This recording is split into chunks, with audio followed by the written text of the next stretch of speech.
Signups for playtesting start today. Join the Discord to apply. Hey everyone, Griffin here, and in today's development log, we're going to go over the various units of Master of Command from each nation, including their stats, design philosophy, and even the history behind them. Before we get to that, I'll be showcasing our new unit tree system, which allows you to promote regiments, reforming them into newer, better units. To do this, players spend the veterancy that their units earn from their combat experience. Veterancy is earned by inflicting casualties in battle, and buffs your unit's overall stats by small percentage points. Spending, and therefore losing your veterancy, can be bad in the short term, as you lose those stat buffs. However, if you are upgrading your unit into a regiment with better base stats, it means that once you regain the same or higher level of veterancy, you will reach even higher overall combat performance. Now that we understand how the unit tree and veterancy system works, let's check out each country's army. We'll start with the Prussians, who are the most beginner-friendly army to lead in Master of Command.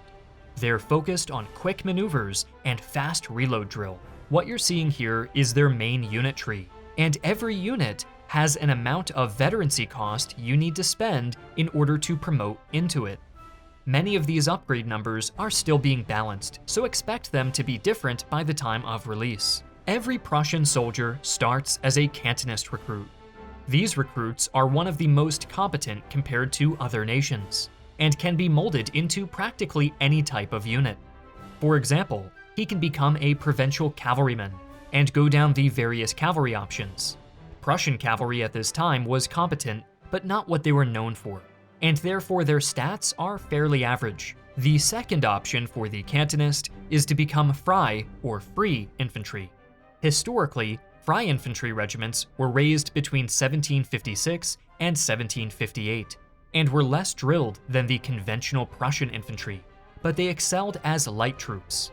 Despite having a similar name, they are not part of the Freikorps, however, but we'll touch on them later.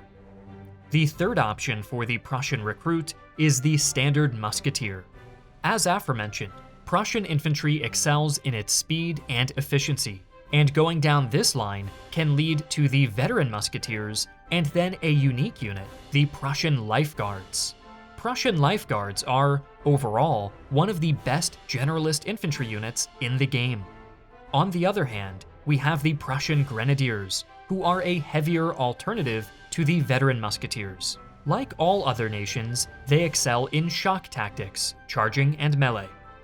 But Prussia also has another unique infantry option, the Converged Grenadiers. Historically, Converged Grenadiers were grenadier companies from different regiments who were brought together to form a larger, more powerful unit. The Prussian Converged Grenadiers are rarely outmatched by other nations' heavy infantry. Next, we have the Landmiliz, similar to the Landwehr of the Napoleonic Wars. These are cheap troops that you can reform into if you don't want to save up the veterancy to become a musketeer. Landmiliz flow into a unique Fusilier unit that Prussia fielded. Fusiliers were essentially militia units whose men sometimes behaved as though they were heavy infantry, perhaps because of their fancy mitre caps. Fusiliers are also a cheap option, and can actually flow back into the main grenadier line, although it is ultimately less efficient to become a grenadier indirectly through the Landmiliz path rather than directly through the musketeer path. And finally, we have the artillery, Prussia's worst branch of their military. While they do excel with speed, including a unique horse artillery unit, at a time when horse artillery was relatively rare, the artillery corps was often looked down upon by Prussian commanders and even Frederick himself. You'll also find that your artillery progresses a little slower compared to other nations, as the Prussian national doctrine, Junker aristocracy, debuffs the rate that veterancy is gained for artillery units. And just when you thought the Prussian tree was finished, we now come to the Freikorps. The Freikorps was an independent arm of the Prussian military, hence its own dedicated tree. They acted as an irregular force in the 7 Years' War. The Freikorps have the fastest movement speeds, basically amplifying the existing Prussian bonuses towards speed and efficiency, but it comes at the cost of being sloppy. And therefore Freikorps units, who historically were comprised mainly of deserters and foreigners, do not have strong morale or discipline. So they are best played as a hit-and-run force. The Freikorps get their own cavalry, infantry, and artillery, making it fully possible to build an entire Freikorps-themed army.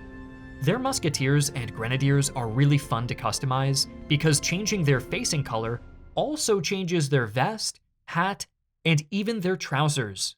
You really get the highest level of color customization with these troops. And that takes us to the end of the Prussian military. Like every other country, they do have a collection of renowned units that you can unlock through gameplay, but we'll highlight all 50 renowned regiments in another video. The next nation's army we'll showcase is completely new and never before shown on this channel, the British. You may notice right away, this looks much smaller than the main Prussian tree. However, every nation in the game gets its own unique unit tree configuration. Unlike the Prussians, who get one large tree and one small irregular one, the British trees are split completely in half between two medium-sized trees. Here, we have English and Scottish troops. The British Army at this time was known for its small but high-quality force. This is the army you want to lead if you want to prioritize quality over quantity.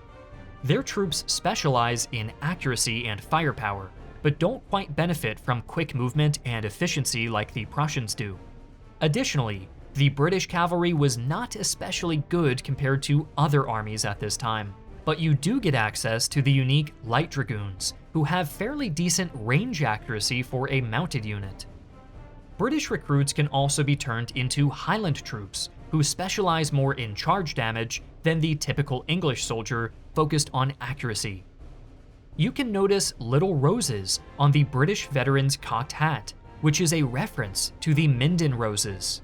British soldiers, while on the march, plucked wild roses and adorned their hats and uniforms with these flowers in anticipation of the Battle of Minden, what would be a great British triumph against French forces. This idea was originally suggested by a member of our community, Merritt, and I felt like it was a great way to distinguish veteran troops in a gamified manner that still has its roots in historical accuracy. As with all other nations, the British have access to grenadiers. Despite being a shock unit, their grenadiers are more accurate than their adversaries, which plays into the British focus on firepower. And finally, the artillery is perfectly average and reliable, though not very special. The other half of the British Army is made up of their crucial German allies. These allies primarily included Hanover, Hesse, and Brunswick. Each of these nationalities has their own strengths and weaknesses. The Hanoverians are most similar to the British, but they have slightly less of a focus on accuracy in favor of speed and efficiency. The Hessians have even less of a focus on firepower and excel most as shock troops, even getting a Prussian equivalent to the converged grenadiers of their own.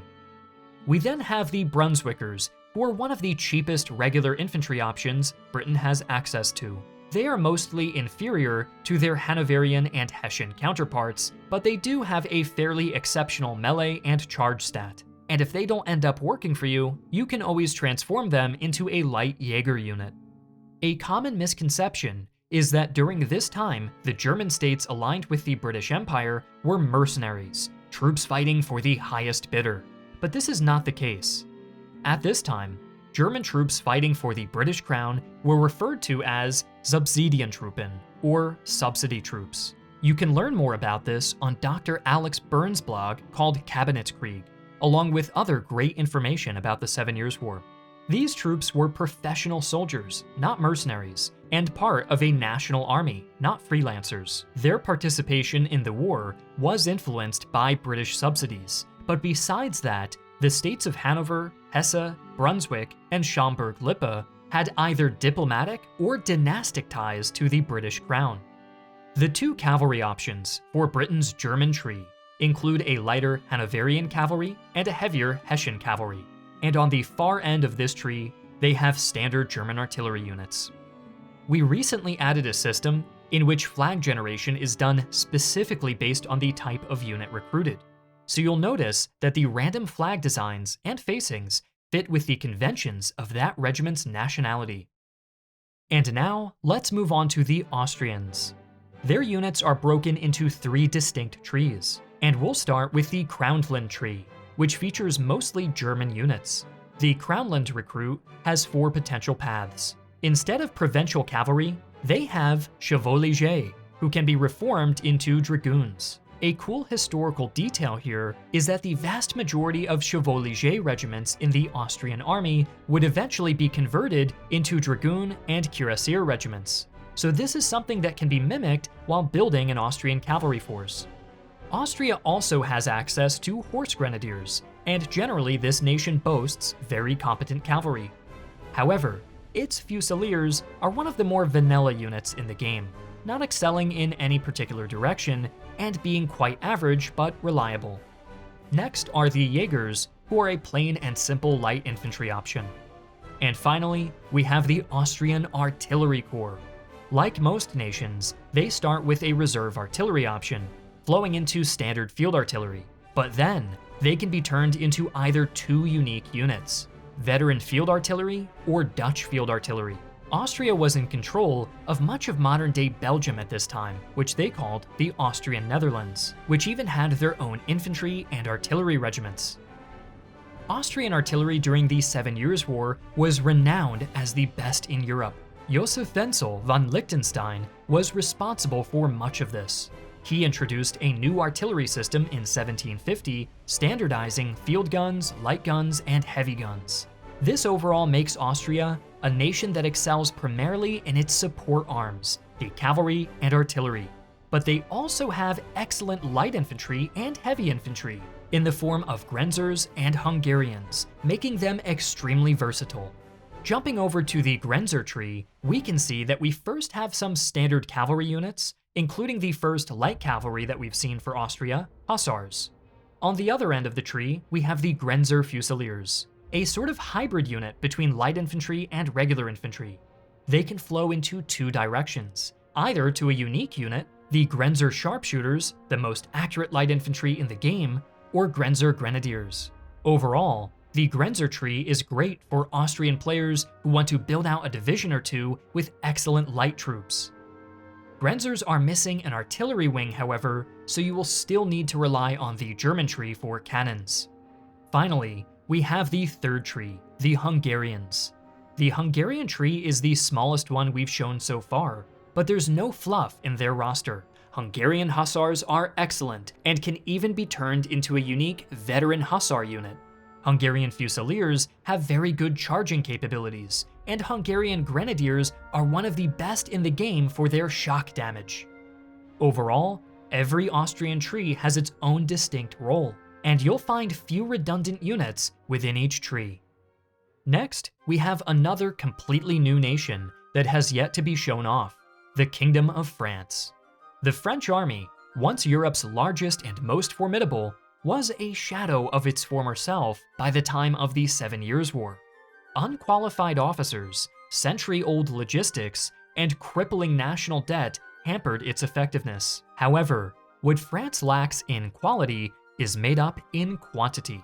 The French tree is the widest of any nation, reflecting the massive size of their army. It all starts with the Royal Recruit, which has the poorest morale compared to any other. But once some veterancy is gained, its options really open up. French cavalry has always been known for its prowess, and the 7 Years' War is no exception to that. Provincial cavalry can form into hussars, then to the unique gendarmerie, or become a dragoon, and then to gentleman cavalry. French cavalry was reorganized in 1761, with many gentleman cavalry regiments being converted into royal cavalry, directly in service to the king. French Royal Cavalry is the heaviest and most powerful in Master of Command. Next, we have the Volontaire. There aren't a lot of great English sources about these troops, but they were primarily comprised of foreign men, and in Europe, organized into an independent light corps that engaged in both guerrilla and conventional fighting.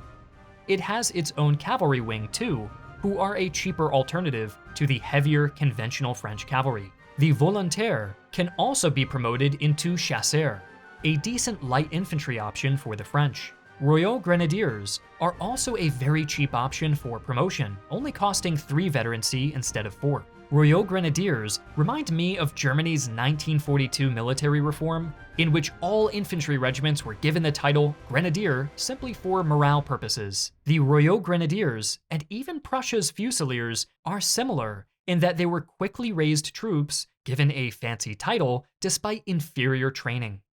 Next, we get to the main infantry branches, which include standard Fusiliers who suffer in morale but do have strong melee capabilities. And then we have a staircase of foreign options, a 2 veterancy Irish Fusilier, 3 veterancy German Fusilier, and a 4 veterancy Swiss Fusilier. Like the British, the French heavily relied on foreign troops to wage their wars. In 1690, the French formed an Irish Brigade, made up of Irish Catholic Jacobites fleeing England. They were known as the Wild Geese. These men are on the cheaper side, but they hit really hard in a charge. German Fusiliers were drawn from the border provinces of France. They have higher accuracy and morale than the standard French Fusiliers, but aren't as focused in melee or charging. And finally, we have the Swiss Fusiliers, arguably the most reliable standard line infantry unit. They excel in just about everything, including some pretty amazing flag designs. Though I do love the Irish flags, which often utilized the British Union Jack, but in different color configurations. The final part of the French tree are the artillery, which are above average, but not exceptional. And the final nation's unit tree we'll be looking at today is Russia's. They get 5 different unit trees. Being the furthest from home, Russia struggles the most with streamlining and must rely on adaptation. But this deficiency in structure is made up by cheap unit costs. Players who lead a Russian army will benefit the most from going with the flow and simply embracing the randomness of their recruitment options. Their standard recruit is the Russian volunteer, who can either become a veteran shooter or a shock grenadier unit. Defying their stereotype, you may be surprised to learn that Russian troops have the highest morale stat of any nation in the entire game, making them incredibly reliable soldiers. They may not have the highest reload stat or accuracy, and their movement is a little on the slower side, but the one thing you can count on is for them to hold a position. After the Battle of Zorndorf, Frederick stated, "It is easier to kill the Russians than to win over them." We now come to the Russian artillery tree, which is more like a single branch. Russian artillerists have high reload stats, letting them fire at greater volume. Like Austria, Russia too had a great reformer who helped make their artillery some of the best on the continent. His name was Peter Ivanovich Shuvalov. He was responsible for the introduction of the Russian Lycorn, which was sort of a hybrid between a field gun and a howitzer. These will be represented in our game, but we'll save the discussion of artillery for our next battle devlog. Our third Russian unit tree contains the Serf Recruit. These conscripts are part of the Observation Corps, raised in 1756 as an independent corps. For gamification purposes, we depict the observation troops in the Russian summer uniform, which is red, and their regular troops in the iconic green winter uniform. Observation troops differ from the regular Russian army in that they are more methodical. While the regular Russians have high morale and charge stats, the observation troops have ordinary morale and slower movement, but higher reload and accuracy compared to the regular troops. The Observation Corps receives its own artillery and skips the reserve step. Observation artillery is slower firing than standard Russian artillery, but is more accurate. Generally, the Observation Corps is going to be more of your defensive force compared to the conventional Russian troops. Our fourth tree is for the Russian cavalry. This includes hussars, dragoons, cuirassiers, and, like the Austrians, they have horse grenadiers. I haven't figured out yet exactly how I want to differentiate horse grenadiers from the cuirassiers, so let me know in the comments what you think. And that's all for Russia. Except, I think we're missing one final tree, the Cossacks. Russia has an entire dedicated Cossack tree, which includes the settled Hussars, Don Cossacks, and Slobodian Cossacks. It also includes Pandor Musketeers, who act as really the only light infantry unit of the entire Russian roster. I haven't differentiated the Don and Slobodian Cossack stats just yet either, so feel free to let me know if you've got any ideas. If you're upset that we aren't representing even more Cossack hosts, don't forget you can customize and rename units to whatever you want. So if you wanted to build a full Cossack army comprising all major Cossack hosts, this is entirely possible. And that's everything for today. Master of Command will launch with 150 total units, and our aim is to make every nation and every unit feel unique and interesting to play with. No reskins or copy and paste unit stats. Let us know what you think about the unit variety in Master of Command, and don't forget to wishlist and join the Discord if you liked what you saw. You can also apply to be a playtester on our Discord. The link to apply is in the announcements channel. Let us know in the comments below what part of the game you'd like to see next, and thanks for watching.